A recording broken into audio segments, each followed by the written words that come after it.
That could have been his retirement race. Could have been.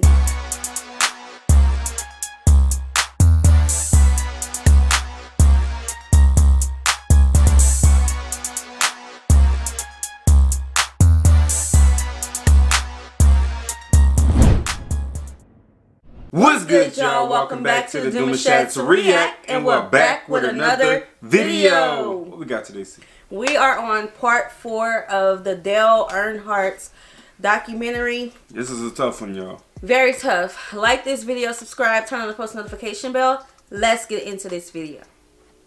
As Michael Waltrip drove to the winner's circle to celebrate victory in the 2001 Daytona 500, how could he have known that the seminal moment of his career would be forever shrouded in tragedy?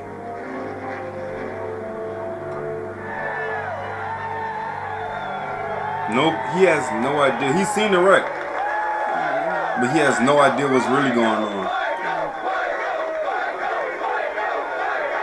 Did he see the wreck? Because he was number 1. Maybe not, but I'm pretty sure he's aware.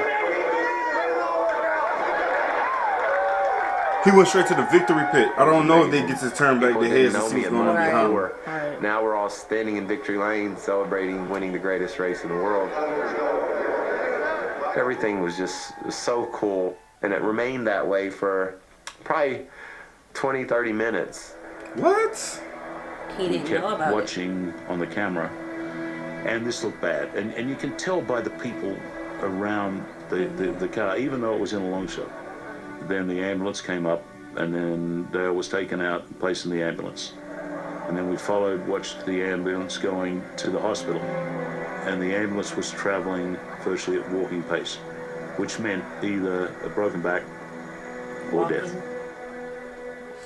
So, when the ambulance is leaving after a scene and they're going to slow, either something traumatic has happened. I just wish he could enjoy it a little more because his boss was not there to help him. We just got word that they had trouble reviving Dale. While Earnhardt's driver Michael Waltrip celebrates, Dale Earnhardt rides the back of an ambulance to the Halifax Medical Center. The last thing you want to do is overstate the drama of the situation, and yet you don't want to understate the possibility that things could go really bad. I was in victory lane, and everybody, obviously, it was a lot of celebration, a lot of happy people, and everybody seems to be just overly elated, and Michael's got the trophies, and Michael's being Michael. He won! What was beginning to be more and more odd is no Earnhardt was there. And I remember thinking, where's Dale? I mean, how come he's not here yet? And Dale Jr., how come he's not here? I'm sure they're coming, right? John Graham, who is the president of the racetrack, came over and he said, hey, who's going to accept the owner's trophy? And I said, well, Dale will be here any minute. Just Dale or Teresa, somebody will take the trophy. And he says, no, this is Dale's. They're taking Dale over to the hospital. So for the owner's trophy, John basically did the victory lane interview with me, and then he had me stand in the pictures. As soon as we got done with that first photo, I looked over and Ken Schrader walked into victory lane. Mikey, you just won Daytona 500. What a big deal. Yeah. That was such an important moment for him. It is. That is very important. I love Mikey like a brother, and I wanted to tell him what I thought the deal was. He made fun of me all the time, you know, about not winning, and finally there's somebody I know coming to say congratulations. I saw him and I said, can you believe it, Schrader? I won the Daytona 500. Big race. He just grabbed me and said, it's not good. It took Dale 20 years to win that. Well, it's not really that bad that I won the Daytona 500. Dale gave him the opportunity to win it. And I just told Mikey that, you know, this is just so... that I was awful happy for him and stuff. But, no, listen, Mike, we got a big problem here. Took his smile from him. I'm extremely worried about Dale. My heart dropped. I remember him looking at me, you know, and it's just like it didn't register because, you know, he's waiting for Dale to come in. And so that pretty much told me that, how do you continue on with the pictures the and celebration smiling was over. if you just heard this horrible news? The greatest day ever was heading in a direction that would make it the worst day ever. By then, I don't know what to do. I'm wanting to go to Victory Circle, but I don't know if I should. And we're on a quick off.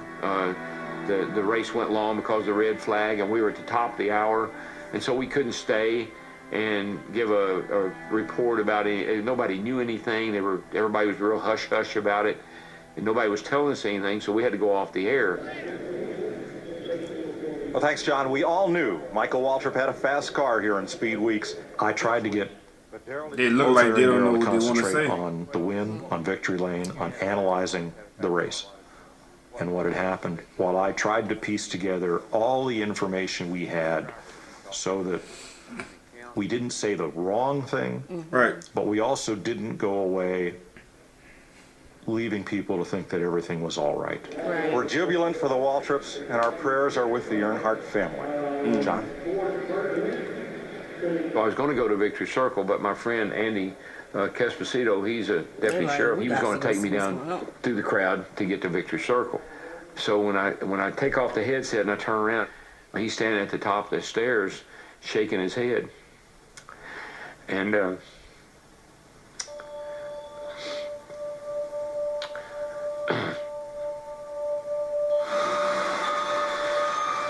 Big Andy's wife she worked at the Halifax Hospital in the emergency room. She had called him and told him to get DW and get down here because Dale didn't. One road led to Victory Lane. The other carried a life in the balance. So he was dead the sport's on the biggest day. We still don't know when. A cacophony of celebration and sorrow. I didn't know what to do. I don't even, even to this day, I don't know why I went to the hospital. I really don't. Family, NASCAR, although everybody that needed to be there was there.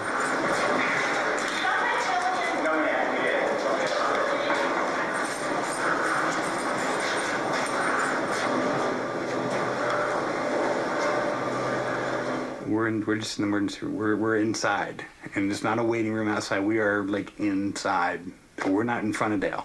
They got Dale screened off and everything. So, but we just know it's not pretty.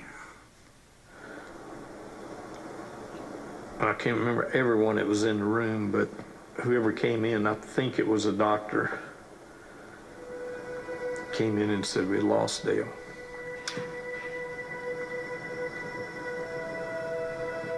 I have his son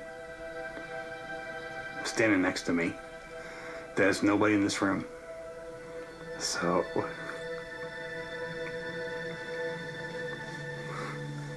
I take care of him. And we just all sit there and not knowing what to expect next. And I remember some of us just had our heads down, and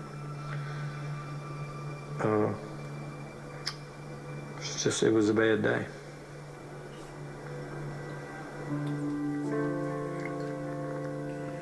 I go into the room where all the team members are at. And I remember just looking at all of their faces and just this junk. So